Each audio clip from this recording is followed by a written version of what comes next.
নমস্কার, আমি doctor M M Shamim. আজকে আমি যে ফ্যামিলিকে নিয়ে हम लोग आपके पास आए हैं। Family member is having Alzheimer's dementia. Dementia का journey, course of illness, treatment, diagnosis से शुरू करेंगे तो अब डायग्नोसिस कैसे होता है, ये सारे चीज़ को लेकर हम लोग के साथ आए हैं मिस्टर सकेत रंजन से।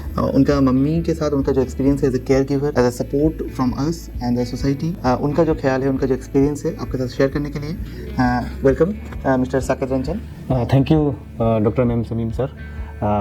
मैं एनएचपीसी में as a deputy general manager काम करता हूँ और मेरी माताराम को डिमेंशिया डिटेक्ट होना या मुझे समझ में आने में बहुत टाइम लगा। डे टू डे लाइफ में जो प्रॉब्लम होती थी उनको, तो वो हमारे फैमिली मेम्बर्स, हमारे एल्डर, मेरे पापा हैं, उनको भी ये फाइंड आउट करने में कि इनको ये प्रॉब्लम है, रादर प्रॉब्लम वो इनको थोड़ा सा डांटना, थोड़ा डराना कि ऐसा क्यों करते हैं। हम इंटेलेक्चुअल हैं और जॉब के चक्कर में हम बाहर रहते हैं, और जो घर में रहते हैं मेल या जो भी मुखिया होते हैं उनको समझ में नहीं आता है कि ये प्रॉब्लम है। फिर कुछ दोस्त, कुछ डॉक्टर्स, कुछ फैमिली मेम्बर्स, उनके कहने पे हम लोगों ने थोड़ा सा इनिशियल ट्रीटमेंट के लिए गया।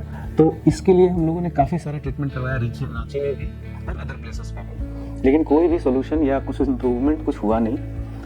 स्लीपिंग पिल्स जिसमें बहुत ज़्यादा दिया जाता था, तो उससे प्रॉब्लम घटने के बजाय या स्टेबल होने के बजाय और वर्स्ट होता गया। फिर हम बहुत दिनों बाद, कम से कम 8-10 कंसल्टेशन के बाद एम एम शमीम सर का नाम सुना और न्योटिया में हम आए। जो एक डिटेल्ड और बहुत स्टेबल और डिटेल्ड जो इन्वेस्टिगेशन हुआ, क्वेश्चनर बना, और उसके बाद इन्होंने जो सजेशन दिया, पिल्स दिए और लाइफस्टाइल के बारे में बताया, वो हमने जब किया तो ड्रास्टिकली विद इन 1 मंथ, और I can say after just 1 month she improves a lot. डेट में ज़्यादातर वो काम अब खुद से करती हैं और समझती हैं, बोलती हैं।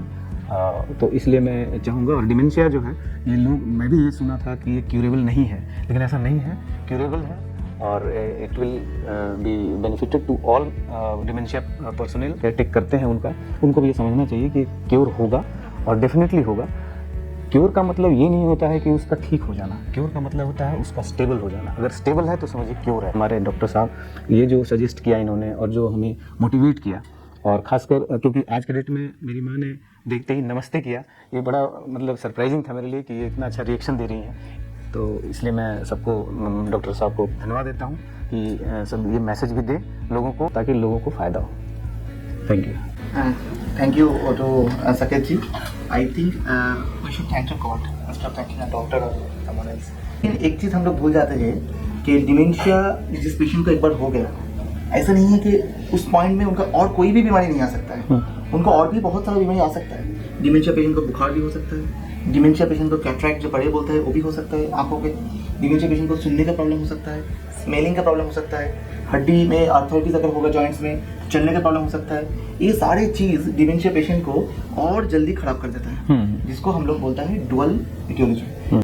तो कोई भी डिमेंशिया पेशेंट का मेमोरी, बाकी cognitive function day to day life में अगर खराब होता जाए, तो हम लोग का एक टेंडेंसी रहता है कि वो पेशेंट को हम लोग थोड़ा आइसोलेट करके रखते हैं। फैमिली डिस्कशंस में उनको साथ में नहीं लेते हैं, उनके साथ उतना ज़्यादा बात नहीं करते हैं। हम लोग बोलते हैं वो तो पागल हो गया है, ऐसे ही उल्टा सीधा करते रहते हैं। उनको हम लोग एक घर में बंद करके रखते हैं। प्रॉब्लम उधर से ही ज़्यादा बढ़ जाता है। उनका बार बार पूछना है, कान में सुनाई देने का कोई प्रॉब्लम, आंखों में देखने की कोई प्रॉब्लम अगर हो रहा है तो तुरंत उसका इलाज करना है। क्योंकि हम लोग के जो 5 इंद्रिय है, 5 जो सेंसरी ऑर्गन्स है, सुनना, स्मेल करना, देखना, टैक्टाइल, छूने का ऐसा पता रहना, ये सारी चीज़ में से अगर कोई एक चीज़ खराब हो जाए तो ब्रेन का जो ब्रेन में जो इन्फॉर्मेशन बाहर से एनवायरनमेंट से जा रहा था और नहीं जाएगा, तो डिमेंशिया और जल्दी जल्दी निकलेगा। डॉक्टर के साथ डिस्कस कीजिए, पूछिए, एक रियलिस्टिक एक्सपेक्टेशन रखिए कि नहीं इतना हो पाएगा, इससे ज़्यादा नहीं हो पाएगा। तो ये एक्सपेक्टेशन अगर रहेगा तो केयर गिवर का जो बर्डन है, जो स्ट्रेस है कि अपना बुजुर्ग इंसान जो फैमिली में इतना रिस्पेक्टेड थी, अचानक ऐसे उल्टा सीधा बिहेव कर रहा है, इस सबको लेकर केयर गिवर के अंदर बहुत ज़्यादा बर्डन,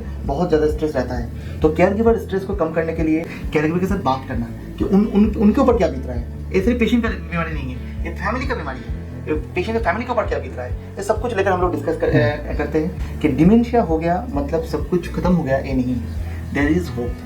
इस चीज़ को आपको सोचना है कि ये जो सिम्टम्स है, जो अर्ली डायग्नोसिस है, बहुत इंपॉर्टेंट है। तो सर मैं आपको बोलूँगा कि अगर आप 5-6 ऐसे अर्ली सिम्टम बोल पाए जो सिम्टम आपको क्लिक नहीं किया था लेकिन सिम्टम इनमें शुरू हुआ था। ये घर में खाना बनाना, घर के सारे काम करना, वो सब खुद करती थी।